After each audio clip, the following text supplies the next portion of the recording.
ए रुक, मुझे पता है तू आज के बाद यहाँ वापस कभी नहीं आएगा, इसलिए ये रख ले, मरने से पहले पूरी ऐश कर ले। थैंक यू भाई। बड़े भाई ने साफ शब्दों में पप्पू को समझाया था कि बैंड्रा फोर्ट पर ड्रग्स बेचना मतलब रणसिंघे के भूत के हाथों मारे जाना, लेकिन खुद को बहादुर समझने वाले पप्पू की तो होनी उसे वहां बुला रही थी, वो रुकता भी कैसे।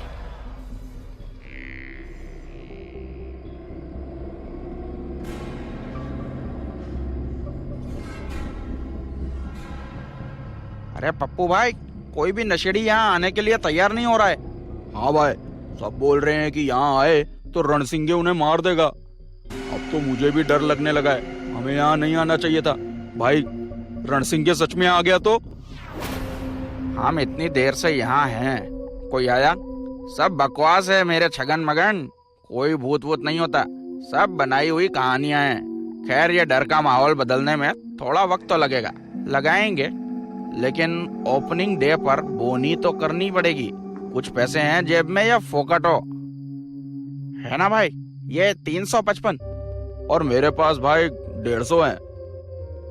जितने हैं बोनी के लिए बहुत हैं। ये पकड़ो, अब इसे बेचो या खाओ, माल तुम्हारा। पूरे 5000 का खालिस माल है, मौज करो। चलो अब कल नए तरीके से फील्डिंग करेंगे।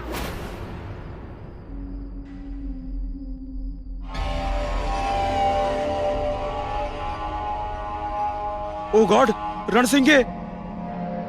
रणसिंघे के इलाके में ड्रग्स बेचने के जुर्म में रणसिंघे तुम तीनों को सजाए मौत देता है।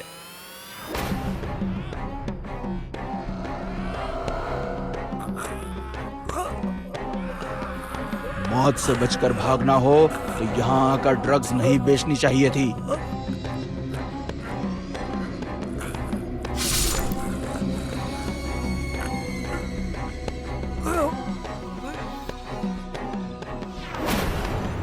अब तेरी बारी।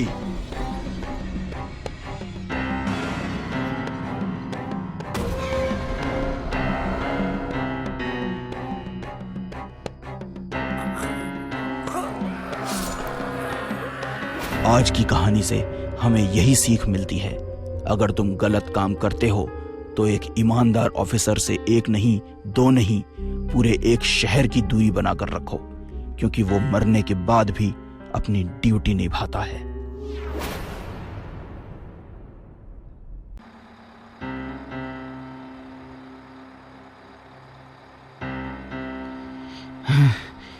जिस्म की भूख तो मिट गई यार, अब इस जूठे बर्तन का क्या करें यार। जिंदा छोड़ दिया तो ये पुलिस को सब बक देगी, मार देते हैं, यही सही रहेगा, मार डाल।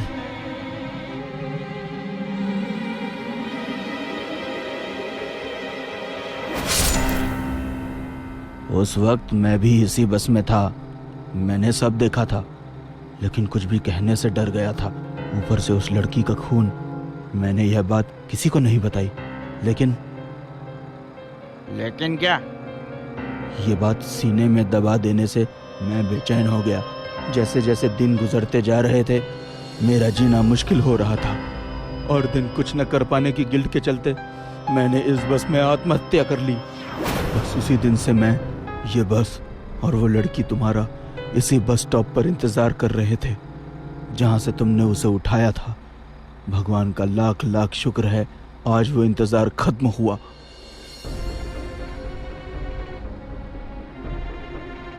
अबे ओ राम गोपाल वर्मा, ये क्या तू यहाँ हॉरर फिल्म बना रहा है?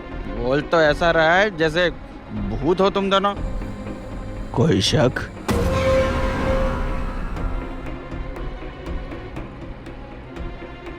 देखो देखो भूत काका, हमें छोड़ दो, हमको मत मारो, हमसे गलती हो गई।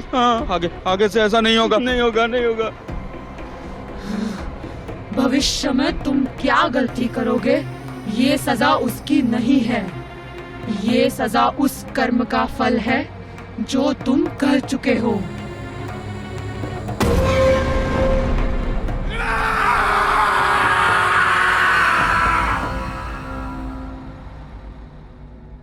आखिर काफी सोच विचार करने के बाद जवान खून अनिरुद्ध ने अपने पिता की बात को अनसुना करते हुए जंगल के शॉर्टकट से जाने का ही फैसला कर लिया।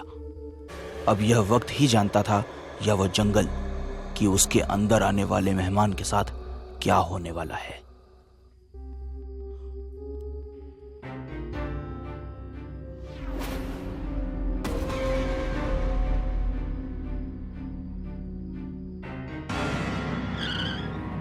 ओह गॉड!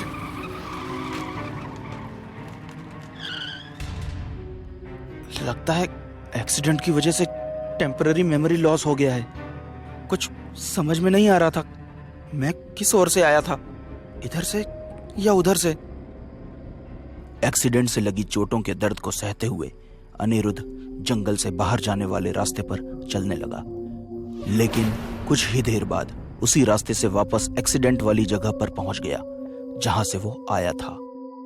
यह देख अनिरुद्ध बुरी तरह डर गया।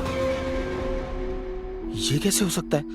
मैं उस तरफ आगे बढ़ा था, फिर यहां से कैसे आ गया? अनिरुद्ध बहुत कोशिश कर रहा था उस जंगल से बाहर निकलने की, लेकिन वो बार बार उसी जगह वापस पहुंच जा रहा था जहां एक्सीडेंट हुआ था। लेकिन तभी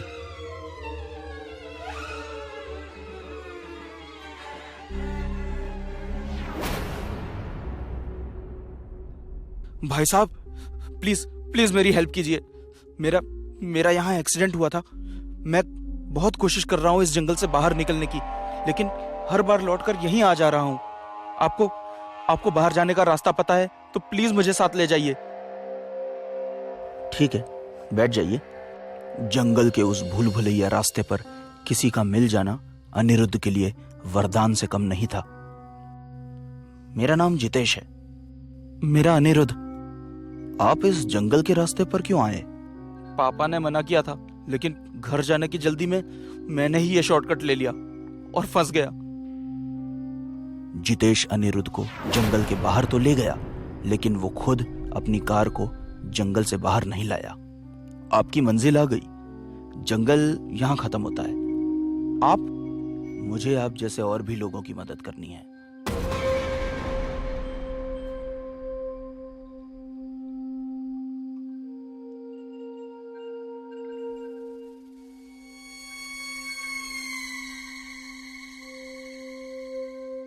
बबलू भाई, आपका भाई इस जंगल में क्या मरा? आपने तो यहीं अपना ठिकाना बना लिया। यहां रहता हूं तो लगता है वो मेरे आसपास ही है।